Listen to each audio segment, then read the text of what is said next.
It's okay, Ken. I saw that you were going running, weren't you? Did you protect your knees? Alright, so I need to go in here. I want to get the salvage. Now, all the houses are multiple levels, so it's you kind of got to poke around and find where the salvage is. As long as you're moving within the circle, no matter where you move, it's still only taking up that one movement point, which is kind of cool. I don't see any way to get upstairs. No. I see a way to get down from upstairs. I see multiple ways of getting down from upstairs, but no way to get upstairs. I'm going to guess that the treasure's upstairs. In fact, it is probably like right here, but directly above me. Well, almost. Okay, let's go back outside. If you backtrack and walk back over the little blue glowy things, it actually refunds your points. It's kind of an exploit, but it only works when you're playing against the AI. If you're playing against humans, then it doesn't happen. So I don't know why they did that, but I take advantage of it whenever I can. Oh, good. Okay, let's try going upstairs. Treasure? Where's the treasure? Hello, treasure. Where are you? Okay, it's probably on the other side of that wall there, which I have no way of getting to from here, so let's go back. Alright, so that means we gotta go this way.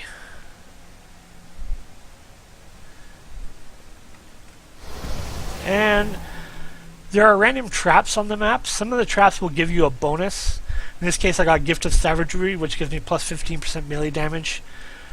More often than not, though, I would get a debuff. Oh, I ran out of points. Dang. Okay, well, I'm going to go and into ambush stance. Ambush stance, if an enemy wanders into that red area, then I'll charge at them and attack them. Unless they're charging me, in which case that overrides my ambush stance. There's an action called charge. It allows you to charge an enemy. You do more damage, but you have a lower chance of hitting. Generally,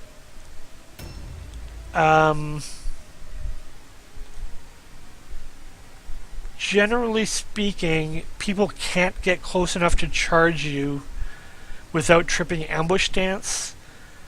But your ambush stance is based on your movement rate, and you can gain skills that give charge a longer range. So you can sometimes override ambush stance with a charge. That was kind of long-winded, and I hope that I explained it okay. Okay, we'll be here. Now, I want Cosimo the mutant to be a bodyguard for the leader, so I'm going to move him up here as well. But I'm just going to leave him here. Yeah. We'll ambush stance here. Sometimes ambushing can go downstairs, sometimes it can't. It's a little bit buggy. The game I think came out a little bit faster than it should have. It probably should have stayed in development for a little bit longer, because it's got some pretty nasty bugs at times. Nothing game breaking, but a lot of them are like beyond irritating. Alright, so there was some wordstone down there I wanted to grab, but it looks like it's on the other side of this pit. I could probably jump down here. Okay. So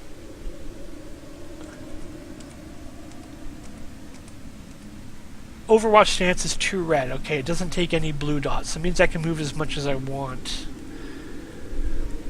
Overwatch stance is like in a lot of other games that use ranged weapons.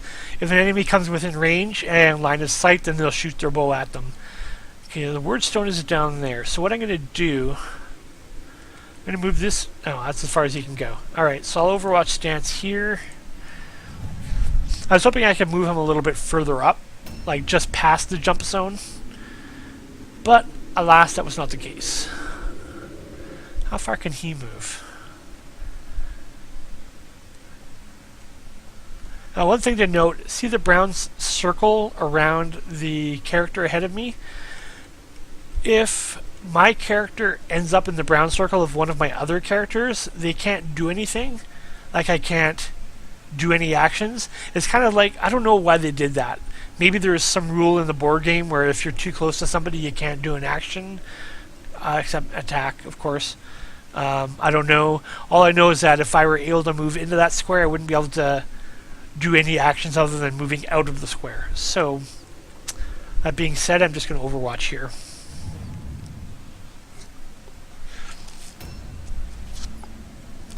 And let's see, how far can Scarfidin move? Oh, Befuddling Fumes. Befuddling Fumes could be a buff or a debuff. In this case, it was a buff plus 15 range hit chance, which is useless on this character. And where was the jump down spot? I think that was just ahead, wasn't it? Yeah, I think so. I'm going to move him here and put him into ambush stance. There shouldn't be any Skaven anywhere near me, so that round has started. Probably won't have any effect. Wow, all 5 Skaven get to move before my characters. That's just annoying.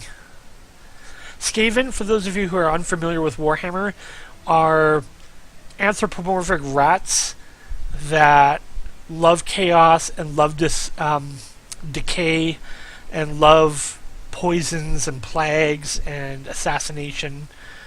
They're very quick on their feet. They're very cunning. They tend to be fairly weak, but in this particular game, they're pretty strong. Sorry. Yeah, I guess kind of like squeezing in D&D. By strong, I mean tough. They're usually not very tough, but in this game they are. Oh, hey, a Skaven, and I shot him for 18 points of damage.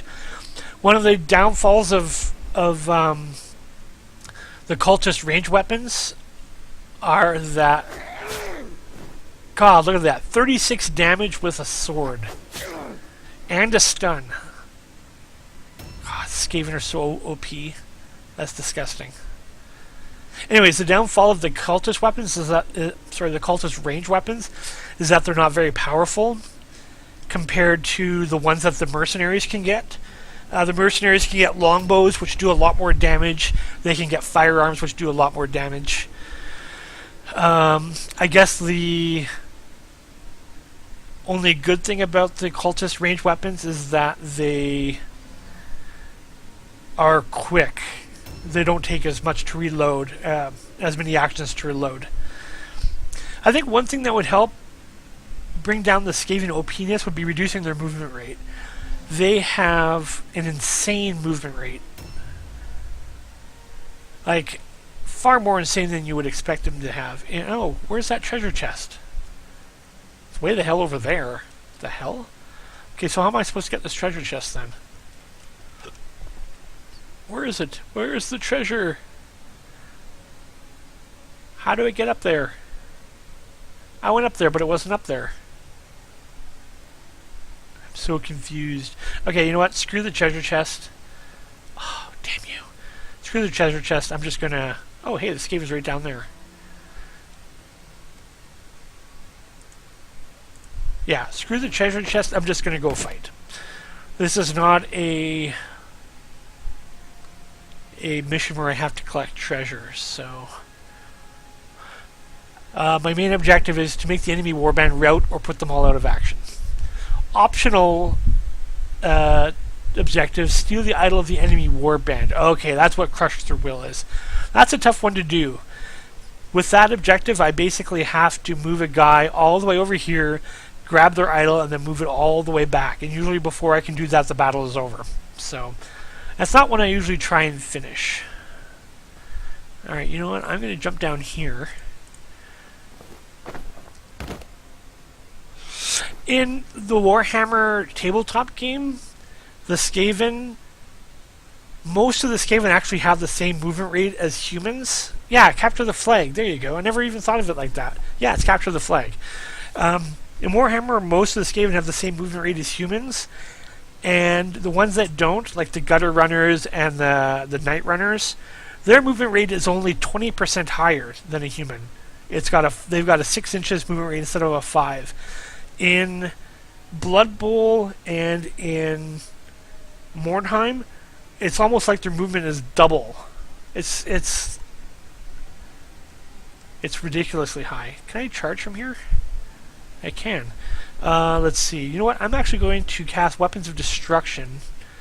And I'm going to cast it on him, the guy that's outlined in red.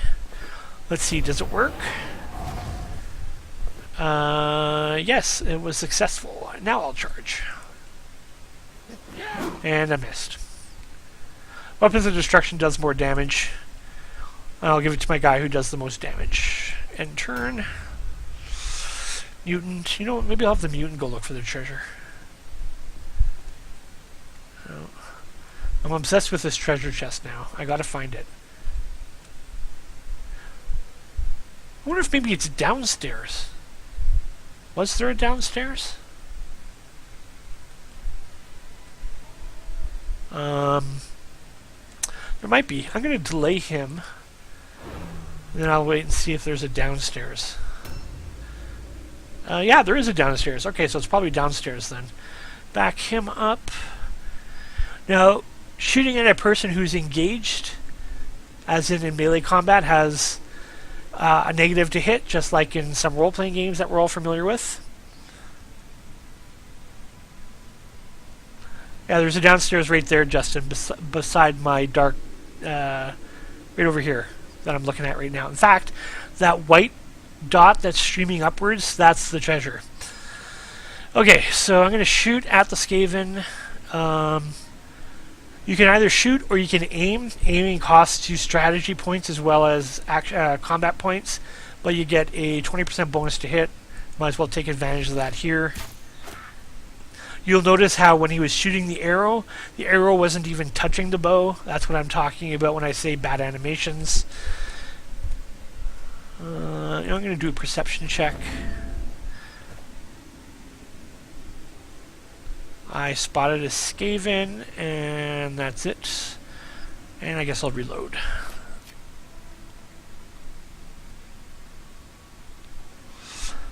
Okay. So, Canor's turn is done.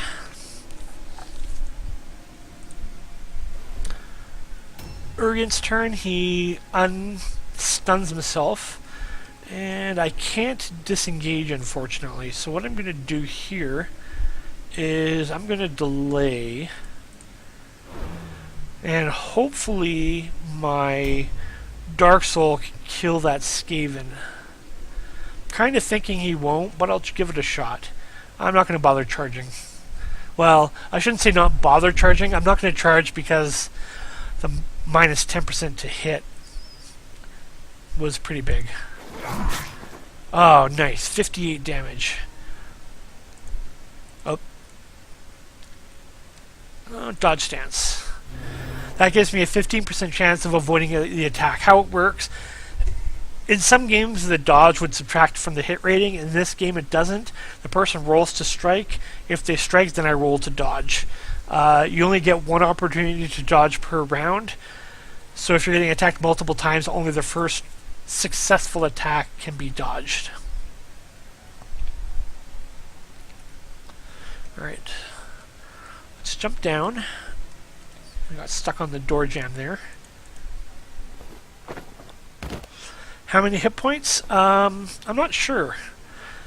This character here, if you look down right directly above the little red pills, it has a little cross and then the number. That's how many hit points this particular character has. But each character varies. Oh, I'm out of movement points. Damn it. Okay, ambush stance.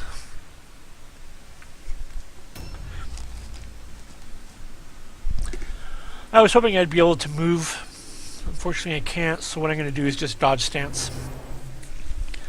With luck, the Skaven will attack a different character, but they tend to focus on the weak, so I'm not expecting that. Uh-oh. Is that Skaven possibly going for my totem? No, he's coming around to flank me. Look how much movement rate they have. That's insane. 44 damage. Alright, so that Skaven had to make what's called an all-alone check. If they're engaged with 2 or more people and there's no friends immediately close